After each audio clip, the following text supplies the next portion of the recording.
আজকে রেসিপি লাউ পাতা দিয়ে ভর্তা বানাবো, টমেটো পেঁয়াজ রসুন একসাথে দিয়ে। লাউ পাতা চুলায় দিয়েছি, এখন একটু পানি দিয়ে দিব, তারপরে একটা ঢাকনা দিয়ে দেব।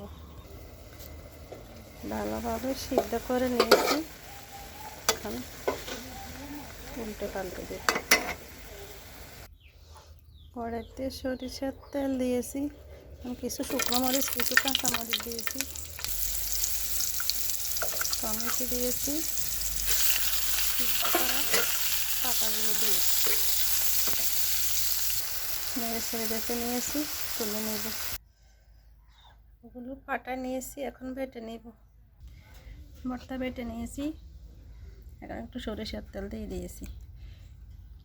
এই ভর্তাটা যে এতে সুস্বাদু খাইতে। লাউ পাতার ভর্তা রেডি হয়ে গেছে।